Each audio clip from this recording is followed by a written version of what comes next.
I never thought the hardest night of my life would become the one that changed everything. When I saw my boss stumbling drunk at the company party with that creep's hands on her, I had two choices: walk away and keep my job safe, or step in and risk everything. I chose the dangerous path. What happened next? I never saw it coming. My name is Alex, and I'm a single dad raising my 7-year-old daughter, Emma, all by myself. Her mom walked out when she was just 2 years old. Ever since then, my life has been a cycle of 6 a.m. wake-ups, school drop-offs, work shifts, and bedtime stories. My life was simple. Hard, but simple. I worked as a junior developer at a mid-sized software company in Portland. The pay wasn't great, but it covered the bills and kept Emma in a good school. My boss, Sarah Mitchell, was the kind of woman who commanded respect the moment she walked into a room.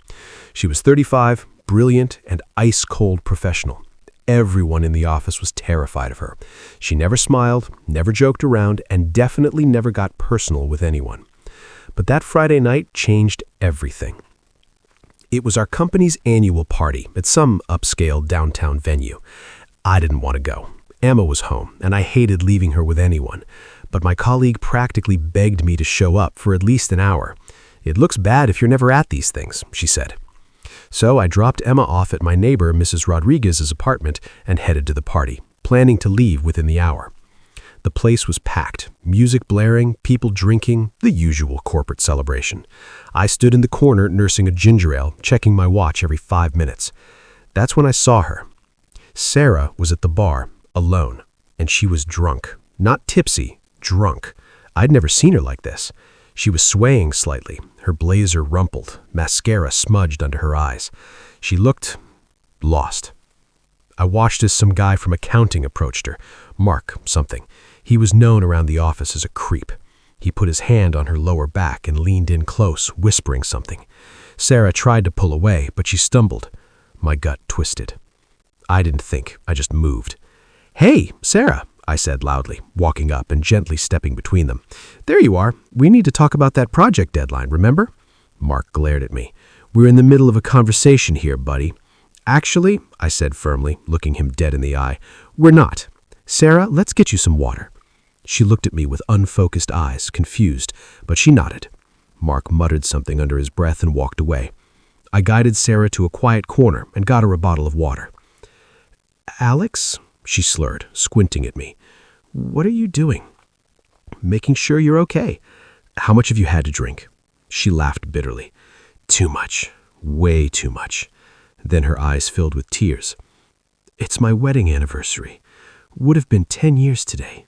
But he left me for someone younger, someone better." My heart sank. I'd never seen this side of her, the vulnerable, broken side. "You're not getting home like this. Where do you live?" She mumbled an address across town. There was no way she could drive, and I couldn't just leave her there. So I made a decision that would change my life. "Come on, I'm taking you home." I called Mrs. Rodriguez, explained I'd be late, and helped Sarah to my beat-up Honda. She passed out in the passenger seat almost immediately. When we got to her place, a stunning modern apartment overlooking the river, I had to practically carry her inside. I found her bedroom, got her some water and aspirin for the morning, and left a note on her nightstand. "Drink water, take the aspirin, you're safe. Alex." I locked her door from the inside and left through the front, making sure everything was secure. By the time I got home, it was past midnight. Emma was asleep, and I collapsed into bed, exhausted. I figured that was the end of it. Monday would be awkward, and Sarah would probably pretend nothing happened, but I was so wrong. Monday morning, I walked into the office expecting the usual cold atmosphere. Instead, I found Sarah waiting at my desk. She looked immaculate, as always. Perfectly styled hair, crisp suit, not a trace of Friday night's disaster. But her expression was different, softer. "Alex," she said quietly, "can we talk? In my office?" My stomach dropped. Was I getting fired? Had I overstepped? I followed her to her office. She closed the door and turned to face me. "I remember everything from Friday night, and I want to thank you. You didn't have to do what you did. Most people would have looked the other way, or worse, taken advantage. But you protected me. You got me home safely. You treated me with respect when I was at my most vulnerable." I didn't know what to say. Anyone would have done the same. No, they wouldn't have, and we both know it. She paused. I also know you're a single dad. I know you left your daughter to make sure I got home okay. That means more to me than you realize.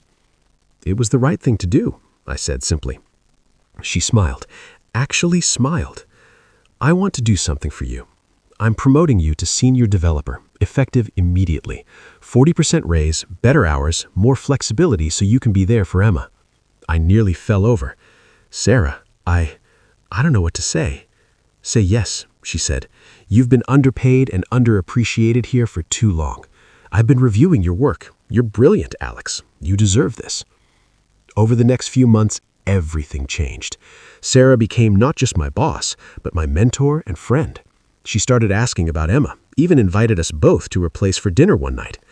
Turns out Sarah had always wanted kids but never had the chance, and she and Emma clicked instantly. 6 months later, Sarah asked me out to dinner, not as colleagues, as something more. I know this is complicated, but these past months, getting to know you and Emma, I haven't felt this alive in years. You saved me that night, Alex, in more ways than one. Today, 2 years later, Sarah is my wife, and Emma is my stepmom. We're a family, a real family, all because I chose to do the right thing on one messy Friday night. Sometimes the best things in life come from the moments when you simply choose to be kind, even when no one's watching.